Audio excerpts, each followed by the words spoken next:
Well, hello everybody, and welcome back to Julie's Orchids. Today I'd like to discuss a community post I made about 2 weeks ago.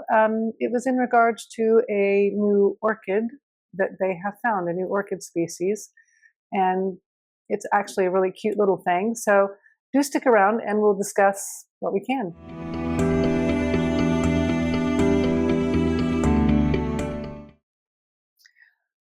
So in the article published in phys.org and written by Andrea Wild, the title is New Orchid Found on Australian Island Resembles a Cupcake.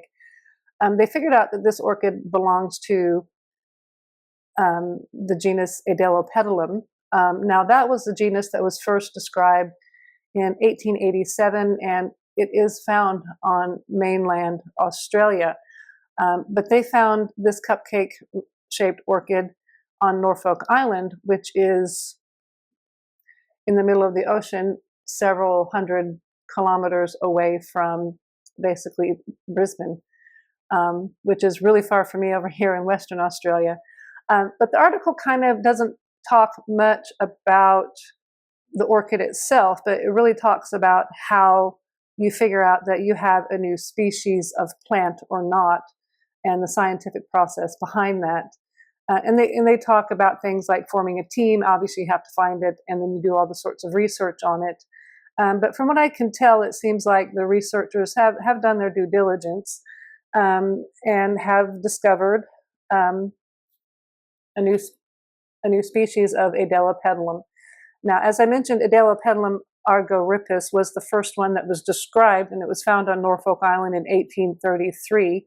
It was described as something different in that time, a thylechion, and then it was renamed to bulbophyllum, and now it's again an Adelopetalum. The team found that there are two other orchids, Adelopetalum howiensis and Adelopetalum continentale, and that there are basically three distinct separate species on Norfolk Island and continental Australia. And they cannot really readily be interbred, but how did the Adelopetalum genus get all the way out to Norfolk Island, or from Norfolk Island all the way back to Australia? And the researchers on this paper basically carried it down to what us orchid growers know, particularly if we've had to deal with orchid seeds, is that the seeds are so dust-like that they're very easily carried by wind currents and air currents to faraway places. And that's kind of what they pointed out here. So they've taken it home, they've taken it from the wild, and they've taken it to their research facilities. They've done DNA testing, they've ran it past other scientists and through different taxonomy records, and have done their due diligence to figure out that, you know, there's completely different species going on here. And I thought that was quite interesting. Now, they're talking three species, and then they only mention the two new ones. So the Adelopetalum argyrippus was the one that was discovered in the 1800s, and now they've discovered some that are similar but distinctly different to Adelopetalum argyrippus, and they are Adelopetalum howiensis and Adelopetalum continentale. And I believe that those two orchids pretty well look the same, but one is only found on Norfolk Island and the other one is found on the continent, so over east in Australia and New Zealand, which is pretty interesting. Now I'll go ahead and put a picture here, somewhere in there, of the plant. Now I've gotten this directly off of the internet website. I'm taking no credit for this picture at all whatsoever. Or most of the information that I'm putting out here, because I'm getting it all directly off of the article written by Andrea Wild with phys.org. So yeah, very interesting that we found another new orchid in the Australian territories. Fabulous.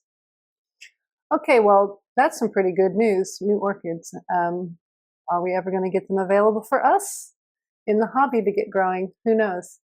Probably not. At any rate, these orchids are found in basically very humid forest, rainforest-like conditions. I've got some more information on them here. Let me bring this up. So yeah, Adelopetalum And they're epiphytic or lithophyte, so they can grow on rocks or trees.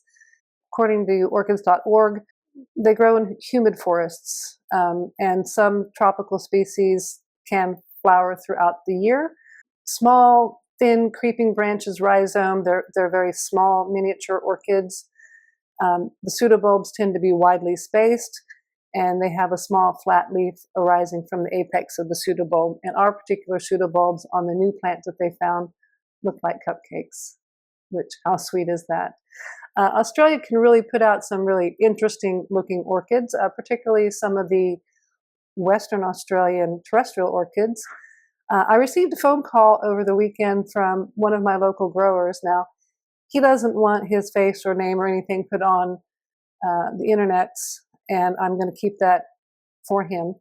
But he's actually offered, when his Australian natives come into bloom, to let us have a little tour of his greenhouses, which I think would be fabulous, because this fella is a very experienced, very long time grower, and particularly with the Australian natives. And this being an Australian channel on orchids, I'd really like to, bring some of the attention to some of our Australian native orchids.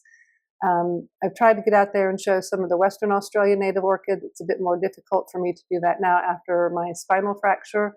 But there are a few growers around that have a few of the Western Australian orchids, and I'll try to start talking to some of them to see if I can't get into their greenhouses and show you what some of the fabulous looking orchids we have here in Australia look like.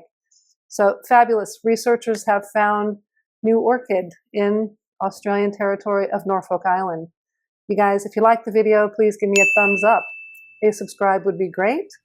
You'll notice that I've opened up membership on the channel. I do have some perks for the members, some members-only videos. Any money that I might earn via the YouTube channel will get put back into my orchids, used to purchase things like fertilizer, calcium, magnesium, maybe some lights, that sort of stuff. So if you're interested in membership, I've opened that up. It's just, I think $2 a month. And again, thank you so much for watching. If you like the video, please give me a thumbs up and do subscribe. Have a lovely day.